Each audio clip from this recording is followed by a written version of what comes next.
예, 오늘 말씀은 제목이 부르심에 합당한 응답은입니다. 예, 부르심. 여러분, 부르심이라고 한다면 어떤 느낌이 드십니까? 부르심? 아무래도 일반 성도들에게보다는 어떤 목회자들에게 더 많이 적용되는 말로 들리시죠? 부르심. 그래서 이제 저에게도요, 많은 분들이 어떻게 이 길까지 왔냐고 물어요. 진짜 어떻게 이 길까지 왔을까요? 저는 자의라기보다는 타의로 아마 떠밀리듯이 이 길로 온 것 같습니다. 이제 훗날의 안일이지만 이제 어머니께서 이제 서원 기도를 하셨다는 얘기를 나중에 커서 들었고요. 그리고 저희가 이제 아버지 형제 쪽이 전부 다 이렇게 기독교 집안인데 목사님들이 좀 많이 계시고, 이제 작은 어머니가 안수 기도를 제가 중학교 때인가 계속 이렇게 하셨는데 자꾸만 이렇게 이쪽 주님의 일을 하는 사람으로 부르셨다고 자꾸 말씀해 주시는 거예요. 근데 저는 신학 생각이 조금도 없었고 또 제가 받은 말씀도 아니기 때문에 계속 이렇게 뒷걸음질 치면서 도망가게 바빴습니다. 그때부터 30 중반까지인가요? 제가 계속 신학의 길로 가지 않으려고 저는 이제 디자인을 했습니다. 그래서 디자인을 계속 하면서 돈을 벌었는데 끝끝내 하나님께서 이기셨죠. 저를 만악의 나이에 부르셔서 결국 이 자리까지 오게 하셨습니다. 첫 사역지가 분당 소망교회예요. 거기서 지금 한 14년 흘렀고요. 다른 분들보다 부르심에 대한 응답이 제가 응답한 것이 한 15년 이상은 늦어진 것 같습니다. 좀 늦게 왔어요.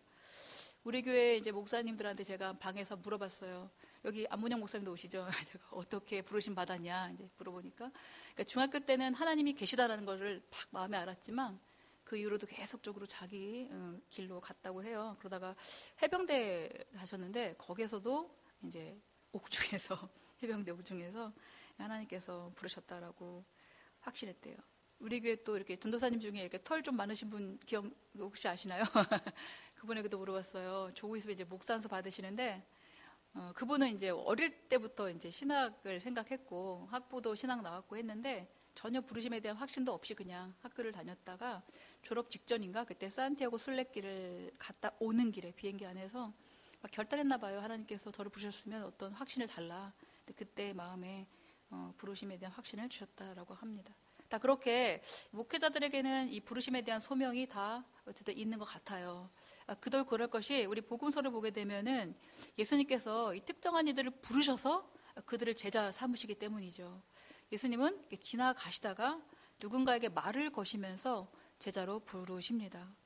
우리 잘 아는 시몬이 베드로죠. 시몬과 안드레가 이 바다에서 그물 던지다가, 그리고 야고보와 요한도 배에서 그물을 깁다가 이 부르심을 받게 되죠. 그들은 모두 어부였습니다. 그 당시에 평범한 굉장히 어떻게 서민적인 그런 생활을 하던 사람들이죠. 그리고 그들만이 아니라 세리였던 레위도 부르심을 받게 되는데 이 레위는 세관에 앉아있다가 부르심을 받게 됩니다. 그런데 특정한 사람들을 제자로 부르실 것 같지만 사실 제자로 부르셨기 때문에 그들이 특별해지는 것 같습니다. 모두 다 평범하게 일터에서 일상 중에서 자기 일을 하고 있는 중에서 주님께서 찾아오셔서 바로 부르신다라는 것이죠. 주님이 우리를 부르시는 것도 마찬가지입니다. 목회자만 부르는 게 아니라 바로 우리 모두를 부르신다라는 것이죠. 우리의 삶의 자리에 찾아오셔서 우리를 불러주시는 것입니다. 그런데 우리가 성경의 제자들과 다른 점이 있어요. 저도 포함해서 다른 점이 뭐냐면 우리는 부르심에 대한 확신도 못하고 더디고 또 부르셨다 그러면 증명해달라고 계속 우리 요구하고 그러면서 어떻습니까? 부르심에 대한 응답을 지체합니다. 그런데 성경의 제자들은 예수님께서 부르실 때에 즉각 순종합니다. 그것이 차이예요. 그러니까 부르심에 대한 응답 첫 번째가 뭡니까? 바로 즉각 순종이 복된 길로 가는 길입니다. 예수님의 한마디예요. 나를 따라오라. 또는 나를 따라오라. 내가 너희로 사람을 낚는 어부가 되게 하리라. 그들의 직업을 그대로 가져오셔서 말씀하셨죠. 이 부르심을 듣고 시몬과 안드레는 손에 들고 있던 그물을 버려두고 또 야고보와 요한은 타고 있던 배와 아버지까지 버리고 예수님을 따랐다라고 기록되어 있어요. 방금 말한 레위도 앉아있던 자리에서 곧장 일어나서 예수님을 따랐다라고 기록되어 있습니다. 누가복음에서는 모든 것을 버렸다라고 말하고요. 오늘 마가복음에서는 레위는 예수님을 자기 집에 초대하기까지 해서 그와 식사를 같이 하는 이러한 본문이 우리 오늘 본문 위에 있습니다. 그리고 오늘 본문에서도 예수님께서 지나가시다가 부르는 장면이기보다는 어떻습니까? 마치 회사에서 면접 보듯이 예수님 앉아 계시고 제자들이 하나둘 예수님께서 부르시니까 그 앞에 나오는 장면으로 오늘 시작하고 있죠. 지나다가 부르시는 장소는 바닷가라든가 그들의 생업 현장이었어요. 그런데 오늘 장소는 특이하게 어디입니까? 오늘 장소는 산입니다. 헬라어로 오로스라고 하는데 이 앞에 토, 오로스, 토를 붙여갖고 정관사거든요. 그 산이라고 해석할 수 있습니다. 그 산. 어떤 산입니까? 예수님께서 자주 올라가시던 산. 그리고 제자들도 익히 알고 있는 산입니다. 뭐 이 산의 이름이 정확하지는 않지만 이 산의 의미가 있어요. 바로 하나님으로부터 계시가 내려지는 장소가 산입니다. 구약에서는 어떻습니까? 모세가 하나님께 십계명 받은 곳도 어디예요? 산이죠. 예수님께서 밤새도록 기도하셨던 곳도 산입니다. 그리고 예수님께서 3명 제자 데리고 올라가셔가지고 모습이 하얗게 변화된 그곳이 어디입니까? 거기도 우리가 일명 변화산이라고 부르죠. 산입니다. 오늘 본문에 이렇게 산에 올라서 뭘 하십니까? 산에 올라서 바로 12 제자를 선정하시는 것도 결국 뭘 말씀하고 싶으신 겁니까? 바로 하나님의 뜻에 따라 하는 행동임을 지금 보여주고 있는 것이죠. 하나님의 계시가 임한 것이다 라고 지금 보여주고 있는 것입니다. 그리고 또 산은 어떤 의미가 하나 있냐면 2가지 의미가 있는, 하나는 예수님께서 가시는 곳마다 누가 따라다녔어요? 물론 예수님 말씀을 좋아서 무리들도 왔지만 누가 왔습니까? 사람들이 왔고 또 예수님을 대적하는 대적자들도 따라왔어요. 그래서 그 따라와가지고 계속 방해하고 예수님 어떻게 하면 죽일까 막 논의하고 이랬잖아요. 근데 이 산은 그러한 대적자들을 접근을 막는 약간 분리된 장소라는 개념도 갖고 있어요. 그래서 좀 특별한 장소, 예수님과 부르신 자들만 함께 공유할 수 있는 좀 특별한 장소라고 보시면 됩니다. 그래서 예수님께서는 이제 산에 앉으사 제자들을 부르시는데 어떤 자들이 나오는지 보실까요? 어떤 이들이 나올까요? 예수님은 자기가 원하는 자들을 부르신다는 거예요. 그동안은 예수님의 의지와 상관없이 예수님 가는 곳마다 그냥 무리들이 막 따라다녔잖아요. 예수님께서 나오라고 한 것도 아닌데 따라왔잖아요. 근데 제자 삼는 이 중차대한 일만큼은 어떻습니까? 예수님께서 원하시는 자들을 부르신다라는 것입니다. 예수님께서 부르시는 자들은 원하시는 자들이고 부르심에 응답하는 길은 즉각 순종이죠. 자, 그리고 예수님께서 제자들을 부르신 목적이 이제 3가지가 나오고 있는데 14절 보시면은 이게 3가지입니다. 자, 14절 보시면은 첫 번째 목적, 함께 있게 하시고입니다. 이 함께 있다라는 것은 같이 산다는 거예요. 함께 산다. 그러니까 참된 제자는 예수님과 함께 살아야 됩니다. 여러분, 함께 살면 어떤 일이 벌어질까요? 여러분들 가족들 함께 살면 어때요? 맨날 보죠, 그 얼굴. 그리고 같이 밥도 같이 식사를 먹고, 물론 한 자리에 앉아서 먹는 건 아니지만 식생활이 같아지죠. 그리고 심지어는요, 얼굴도 비슷해져요. 부부가 결혼하기 전에는 되게 다르게 생기셨다가 한 분은 길고 한 분은 이렇게 짧고 이렇게 생기셨다가 부부로 지내면요, 이상하게 닮으세요. 그리고 또 누가 닮아요? 아이들이 닮지 않습니까? 아이들이 닮아요. 너무 똑같아. 아이들 보면은 부모를 알 수 있고, 부모를 보면 이 아이를 알 수 있는, 너무 닮아가요. 즉 예수님과 우리가 함께 살면 누구를 닮아갈까요? 우리는 바로 예수님과 닮아가는다는 것입니다. 예수님이 우리를 닮을까요? 아니에요. 예수님이 우리를 닮지 않으세요. 우리가 예수님을 닮게 됩니다. 첫 번째 목적이 그거고요. 자, 두 번째 목적은 무엇이냐? 두 번째와 세 번째가 같이 들어있어요. 또 보내사라고 있죠. 이 또 보내사가 이 파송의 의미를 갖고 있는 동사인데 현재형이고요. 이 또 보내사에 2개가 걸려 있어요. 전도도 하며 귀신을 내쫓는 권능도 있게 하려 하십니다. 보내셔서 전도하고 보내셔서 귀신 내쫓는 권능을 주시는 겁니다. 그래서 3가지죠. 함께 있게 하시고 전도하게 하시고 귀신 내쫓는 권능을 주신다. 제자는 보내심을 받아서 바로 전도, 하나님 나라의 복음을 세상에 전하는 자들이고요. 또 귀신 내쫓는 권능 안에는 어떤 의미가 있냐면 병 고치는 그 의미가 포함되어 있어요. 그러니까 귀신이라고 한다면은 이 당시 때는 어쨌든 질병에 걸린 자들을 전부 다 귀신이 들렸다라고 지정했거든요. 그렇기 때문에 이 병을 고친다라는 것 자체가 귀신을 내쫓는다라는 것과 맥락이 상통합니다. 그래서 병을 고치고라는 의미가 들어있어요. 하나님 나라의 복음이 단순히 어떤 생각적인 관념적인 것의 구원만을 말하는 것이 아니라 어떻습니까? 실제적인 삶이 변화되는 것을 지금 말하고 있는 것이죠. 전도했는데 그냥 글 하나 던져놓고 오는 게 아니라 가서 전도하면서 그들의 병도 고칠 수 있는, 즉 그들이 질병으로 얽매여 있는 삶을 일으켜서 멀쩡하게 건강하게 살아갈 수 있도록 만드는 것, 즉 삶의 변화까지 불러일으키는 것, 그게 바로 복음, 전도, 그리고 전도의 사명인 것이죠. 그리고 보내 이유가 되는 것이죠. 이 세 가지가 바로 주님께서 제자들을 불러서 하시려고자 하는 목적입니다. 자, 시소처럼 우리가 이쪽에 올라가면 이쪽에 내려가죠. 하나님 나라가 확장되게 되면요, 바로 사탄의 세력이 축소됩니다. 반대로 사탄의 세력이 강한 곳은요, 하나님의 복음이 들어가지 않은 곳이 되겠죠. 그래서 우리가 이 사탄의 세력이 강한 곳에 복음을 들고 들어가게 되면요, 이 복음의 힘은 너무 강력해서 이렇게 바뀌어요. 우리 에베소서 6장 12절 말씀 보시면은 영적 싸움의 본문이죠. 우리의 싸움은 혈과 육에 대한 싸움이 아니라 바로 하늘에 있는 악한 영들과 권세자들에 대한 싸움이다.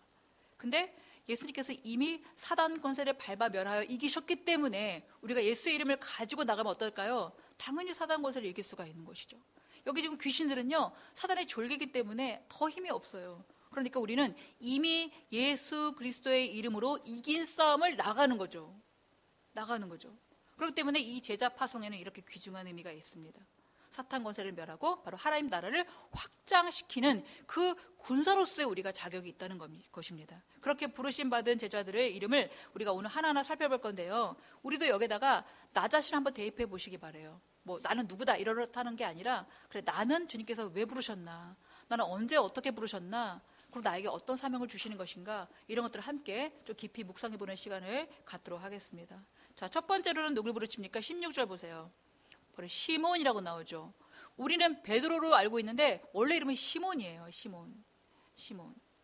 시몬은 베드로라는 이름이 지금 더해지는 건데요, 이 베드로는 아람어로 개바, 반석 이런 뜻입니다. 뭐 페트로, 그래, 보통 그렇게 하는데, 이 이름이 주어지게 된 것은 뭡니까?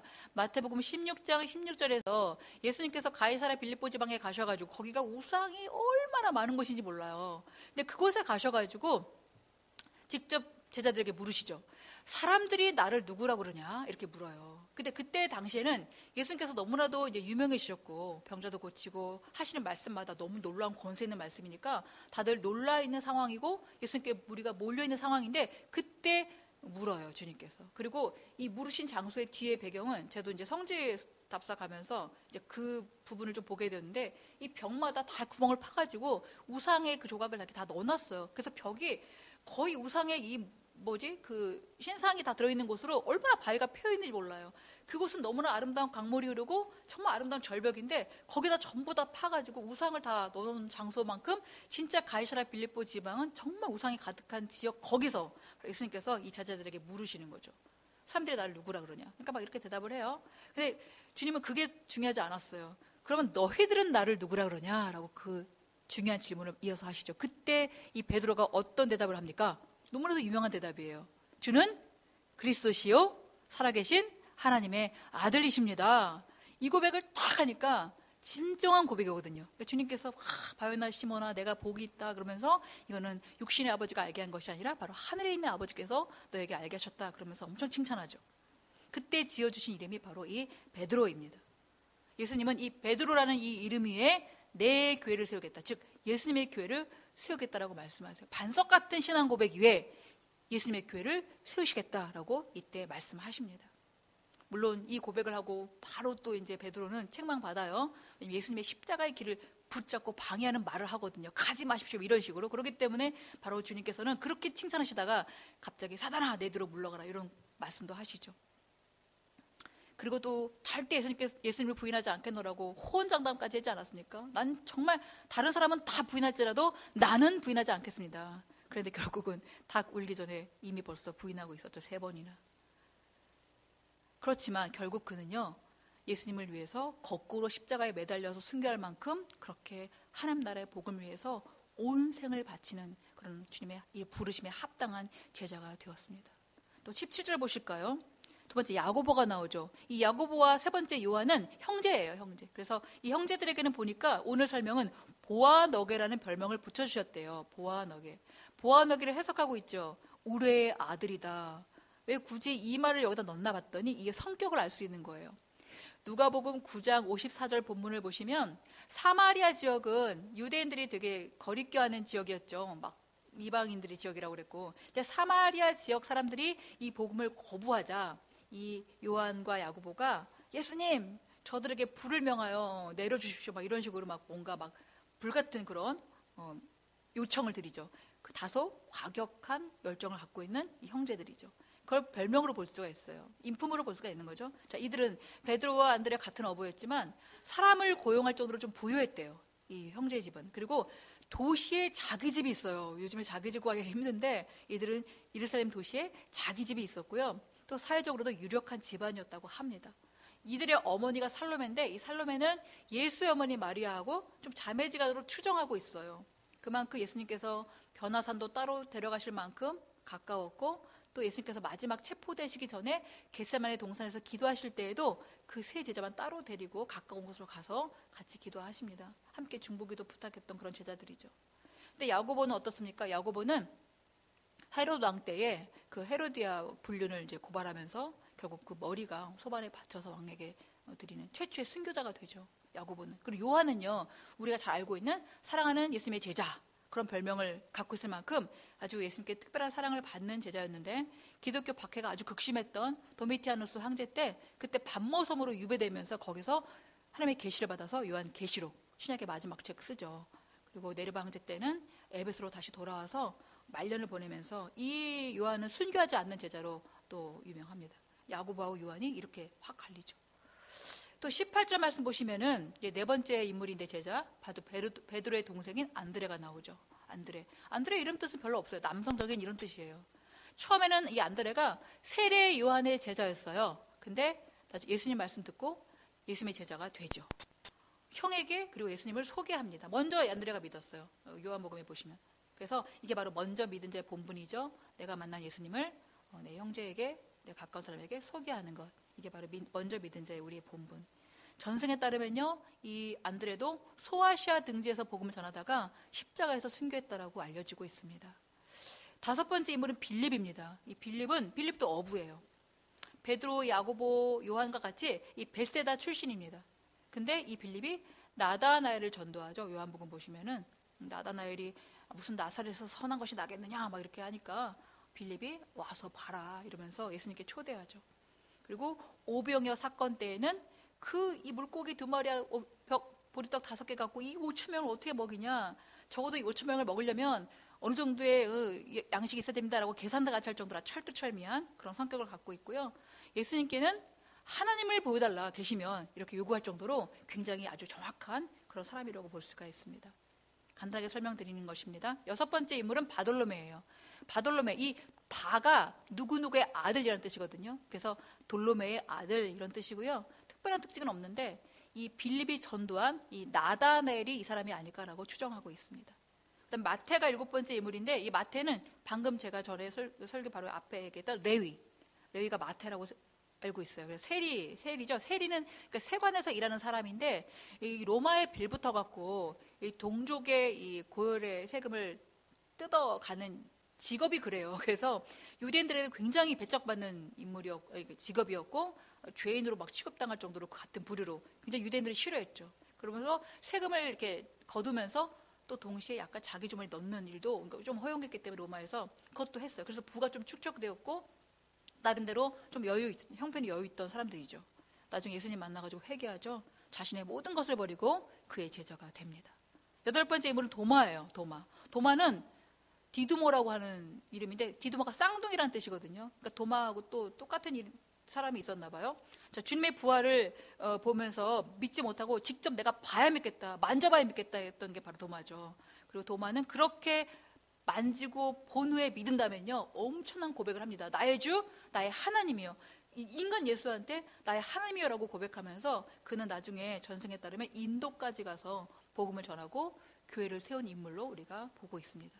아홉 번째 인물은 이 야고보랑 이름이 똑같으니까 알페의 아들 야고보라고 붙이고 있죠. 이 작은 야고보라는 뜻이래요. 그리고 마태랑 형제가 아닌가라고 추정하고 있다고 합니다. 그리고 열 번째 인물인 다데오는요, 이 다데오의 뜻이 칭찬하다 이런 뜻을 갖고 있는데 이 가룟 유다랑 좀 구별되는 유다예요. 유다라고 불렸는데 이 사람 이름도 야곱의 아들로 추정하고 있다. 그리고 다데오 행전까지 있을 만큼 그렇게 복음에 대해서 정말 확실하게 들고 전했던 인물이죠. 11번째 인물이 가나나인 시몬인데요. 이 가나나인이란 뜻이 어디 지방 출신이란 말이 아니라요. 이 롬의 압제로부터 이스라엘을 해방시키고자 결성된 열심당원 이런 뜻이 바로 가나나인이라는 뜻이래요. 그리고 이때 당시에 젤롯 땅이 있었는데 이 젤롯 땅하고 같은 의미라고 합니다. 예수님의 제자 중에 이렇게 보시면 어떻습니까? 친로마주의 세리 같은 자도 있고요. 반로마주의인 이런 가나안의 시몬 같은 자도 있죠. 상반대 이데올로기를 가진 자들이 복음 안에서 어떻습니까? 하나 되고 있죠. 바로 이게 예수 복음의 힘입니다. 시대적으로 지금 우리 시대적으로 볼 때는 좌파 우파 굉장히 강력하게 갈려 있잖아요. 복음도 뛰어넘는 게 바로 좌파 우파의 의견 아닙니까? 근데 그런 것들이 지금 복음 안에서 하나가 되고 있는 것을 볼 수가 있죠. 이념과 이 사상을 초월하는 진리가 바로 예수 그리스도다라는 것을 볼 수가 있습니다. 맨 마지막 인물이 뭡니까? 19절에 있는 바로 가룟 유다죠. 11명 모두는 다 갈릴리 출신인데 이 가룟 유다는 아니고요. 세리를 직업을 감당했던 마태가 있었음에도 불구하고 이 가룟 유다가 회계를 담당했어요. 얼마나 재정 능력이 탁월했는지 이 돈을 만지는 쪽이 가룟 유다였습니다. 그렇지만 예수님께서 정치적인 메시아가 아니라 고난받는 메시아임을 확인하자 바로 그는 예수님을 배신하죠. 은 30에 예수님을 팔아 넘기고 맙니다. 그리고는 사도행전 1장 보시게 되면 그는 얼마 지나지 않아서 자기 이 사실에 대해서 비관하고 스스로 목매어 죽는, 참 용서받을 기회가 있었음에도 불구하고 그 기회를 상실하고 말죠. 그래서 그의 이름에는 예수를 판 자라는 이 불명예가 계속 붙어 다니고 있는 것입니다. 어떻습니까? 예수님께서 원하시는 자들을 불렀는데 어때요? 다 각양각색이죠. 어떤 자격 조건을 다 회사에서 내걸고 여기에 맞는 사람을 부르는 그런 게 아니었어요. 예수님께서 원하시는 자들은 출신도 다르고 직업도 다르고 성격도 달라요. 믿음의 속도도 다르죠. 정치적 이데올로기도 달라요. 이렇게. 게다가 어떻습니까? 가룟 유다는 예수님을 팔기까지 한 자 아니겠습니까? 그런데도 예수님께서는 이들을 전부 다 원하셔서 부르셨다라는 거죠. 세 가지를 하기 위해서고요. 함께 살면서 예수님을 배우게 하시고, 그다음에 함께 살다가 보내시면서 전도로 하나님 나라를 확장시키시고, 또 귀신을 내쫓고 병든 자를 일으키시면서 바로 사단의 세력을 멸할 수 있는 예수 그리스도의 이름의 권능을 주시면서 이 일을 하시고자 바로 이들을 부르셨다는 것이죠. 그래서 부르심의 목적에 맞게 응답하는 삶을 살아가게 되면요, 우리는 하나님 나라의 확장에 쓰임받게 되는 것입니다. 쓰임받는 제자가 되는 것이에요. 나만 부르고 누구는 안 부르고가 아니라 우리 모두가 다 부르셨다라는 것이죠. 바울도 12제자처럼 직접 예수님을 보지 못했지만 환상과 계시로 불러주셨죠. 우리는 바로 믿음으로 우리를 불러주셨다라는 것입니다. 믿음으로. 다 믿어지지 않아요. 말씀이 똑같이 선포되는데 여러분들은 믿어지고요, 아직도 믿어지지 않는 분들이 계신다는 겁니다. 그래서 달라요. 그래서 믿음으로 우리를 부르신 것이고요. 이 부르심이라는 뜻에 대해서 오스기니스가 이렇게 말하고 있거든요. 하나님이 우리를 그분께로 부르셨기 때문에 우리의 존재 전체, 우리의 행위 전체, 우리의 소유 전체가 바로 특별한 헌신과 역동성으로 그분의 소환, 부르심에 응답하는 것이다. 좀 말이 어렵지만 이렇게 정의하고 있어요.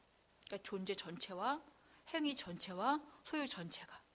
그래서 우리 소명, 즉 부르심은 하나님께서 부르셨을 때 우리가 온전히 응답해가지고, 즉각 응답해서 우리 자신을 하나님께 드리는 것, 즉 헌신하는 것, 이게 바로 응답에 대한 삶입니다. 자, 응답이 어떻게 응답하느냐? 응답 이꼴 헌신이라고 말할 수가 있어요.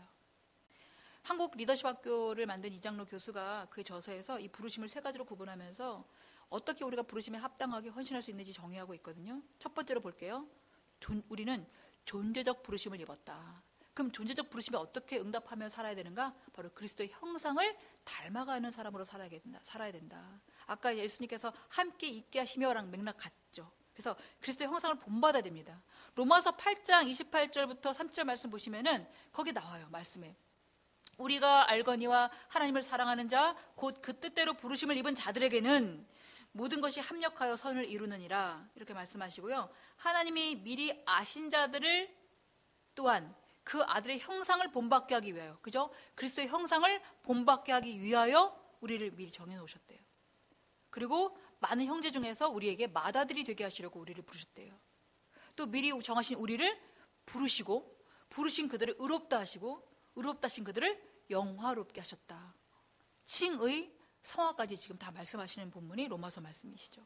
미리 아시고 미리 정하셨다는 것은 우리의 갈 길을 다 정해놓자 이런 것이 아니라 하나님은 다 아시는 분이라는 이런 뜻이에요.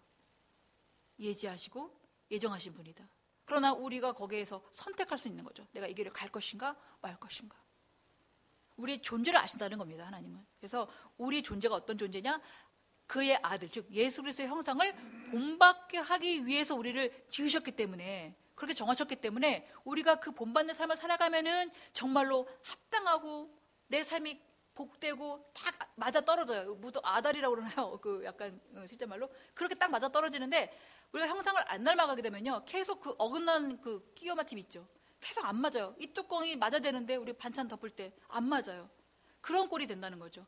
딱 맞는 거 우리 얼마나 좋습니까? 딱 맞을 때. 그런 것처럼 우리가 그리스도 형상을 닮아가는 삶이 될 때 딱 맞는 삶을 살아갈 수가 있는 것이죠. 주님께서 정하신 그 삶의대로.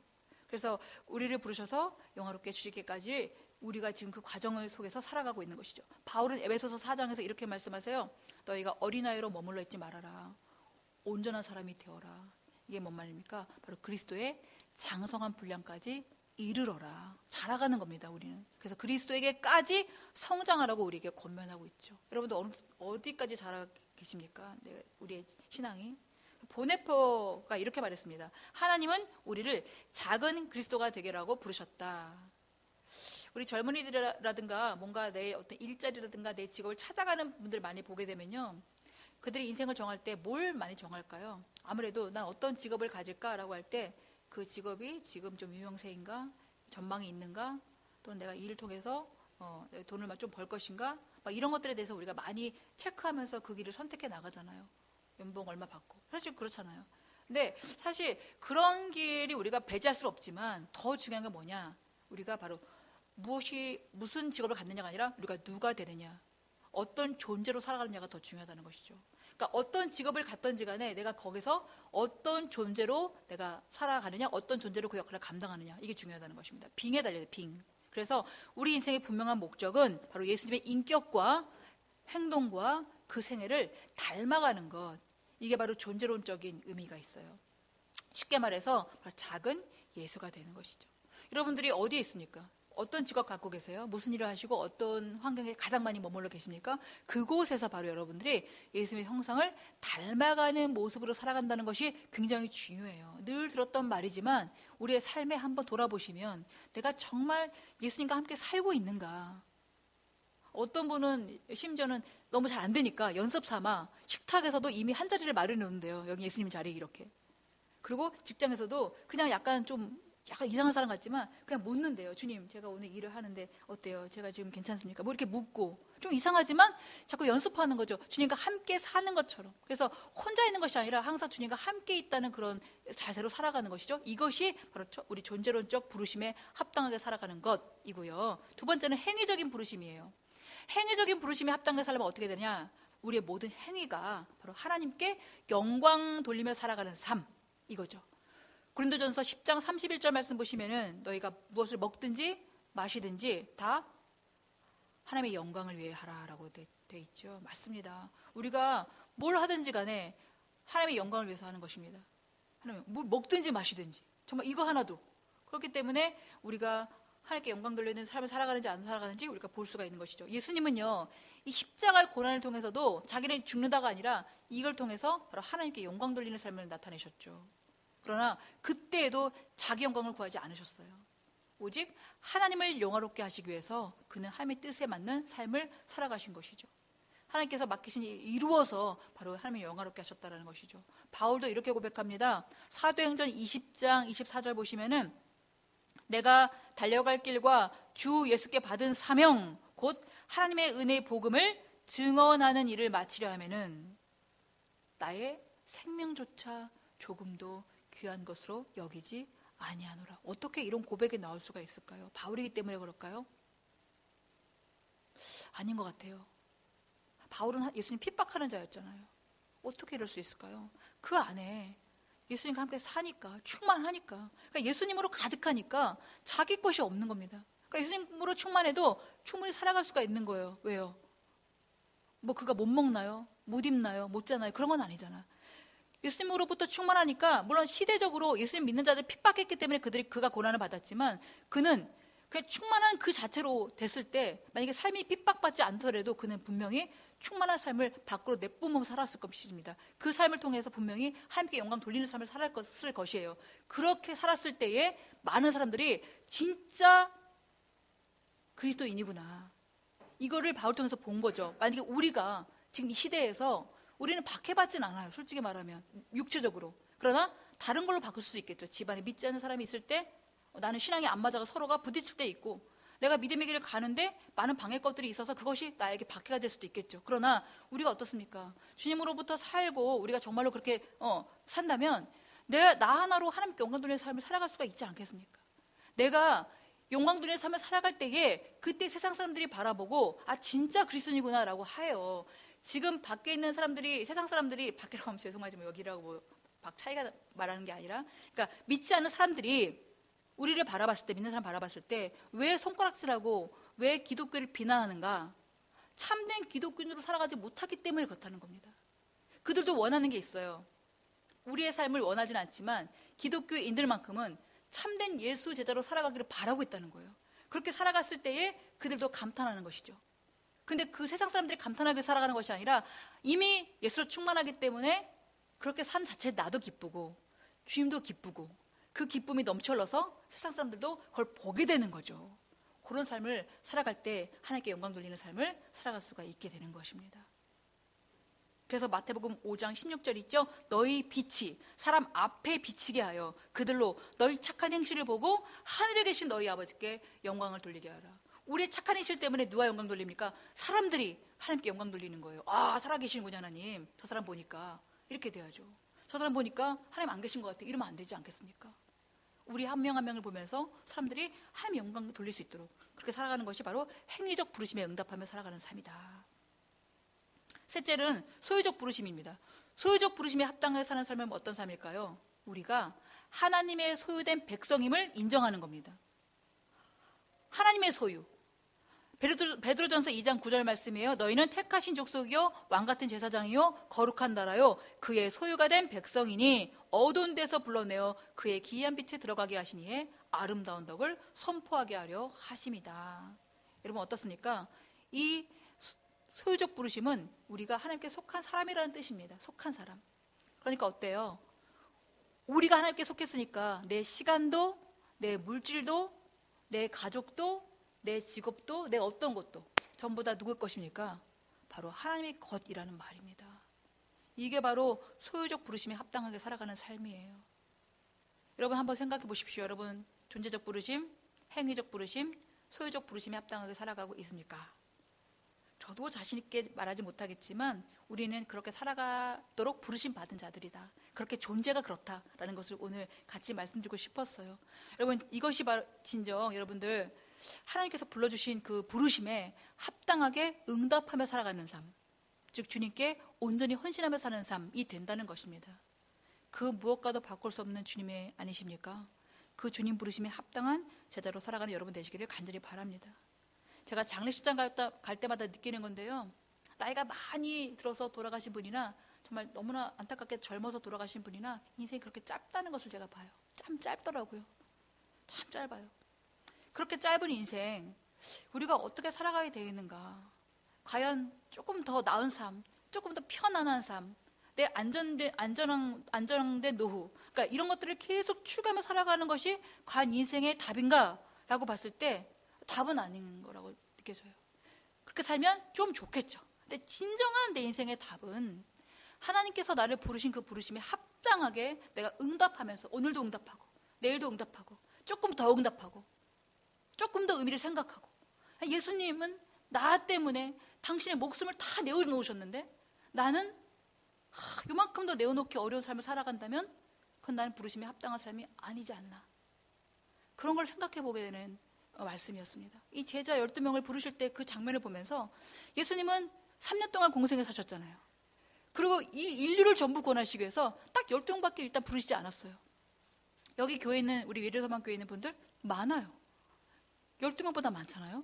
그렇다면은 하나님께서 하시고자 하시면요 못할 게 무엇이 있습니까? 우리 아까 권사님이 찬양 고백하시면서 세계적인 막 이렇게까지 크게 포부를 가셨는데 못할 게 무엇이 있습니까? 하나님께서 하시면 하시는 것이죠.